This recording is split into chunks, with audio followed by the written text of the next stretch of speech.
Hi, சித்திரக்கனி வேலைகள் எல்லாம் பார்க்கலாம் வாங்க. வாசல்லாம் வலிச்சு விட்டு வீடெல்லாம் சுத்தம் பண்ணி பூஜை ரூமெல்லாம் க்ளீன் பண்ணிவிட்டு பூஜை ஜாமான்லாம் கழுவிட்டு கனியெல்லாம் வாங்கிட்டு வந்து எல்லாம் நைட்டே எடுத்து வச்சுட்டு அரிசி எல்லாம் போட்டு வச்சுட்டு பணம் நகை பழங்கள் எல்லாம் எடுத்து வச்சுட்டு கண்ணாடி வச்சுட்டோம் அப்படின்னா காலையில் முழிச்சிட்டு அதுக்கப்புறம் எந்திரிச்சு வாசத்தை வச்சு கோலமெல்லாம் போட்டுட்டு வந்து குளிச்சுட்டு வந்துட்டு பொங்கல் வைக்கலாம் படைக்கிறதுக்கு அப்படின்ட்டு சக்கரை பொங்கல் தான் ஃபஸ்ட்டு அதை விசில் விட்டுட்டு அதுக்கப்புறம் இன்னத்த சமையல் வந்து பார்த்திங்கன்னா மண்கட்டின துவரம்பருப்பு தான் ஃபஸ்ட் டைம் வாங்கியிருக்கேன். எப்படி இருக்குன்னு ட்ரை பண்ணி பார்க்கலான்னு இன்றைக்கி சாம்பார் தான் காலையிலே வச்சுட்டா காலையிலத்துக்கும் மதியத்துக்கும் ஆகட்டும்ட்டு வச்சாச்சு.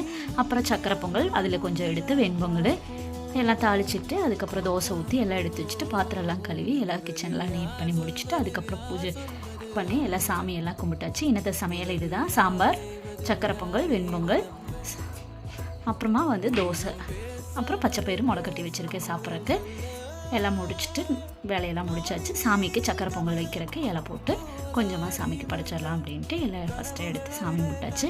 பாருங்கள் இன்னத்த ரொட்டீன் எனக்கு எப்படி தான் இருந்தது. நீங்கள் எந்த மாதிரி வேலை செஞ்சீங்கன்னு சொல்லுங்கள். இன்றைக்கி சாரீ தான் கட்டலான்னு காட்டன் சாரீ தான் கட்டிட்டு சாமியெல்லாம் கும்பிட்டாச்சு. பூவெல்லாம் கட்டி வச்சுருந்தேன். சாமிக்கெல்லாம் வச்சுட்டு கோயிலுக்கு போயிட்டு சிறப்பாக சாமி கும்பிட்டு வந்தாச்சு. நீங்கள் எந்த மாதிரி சாமி கும்பிட்டீங்கன்னு சொல்லுங்கள். என்னோடய வீடியோ பிடிச்சிருந்தா கண்டிப்பாக சப்ஸ்கிரைப் பண்ணி எனக்கு சப்போர்ட் பண்ணுங்கள். பாய்.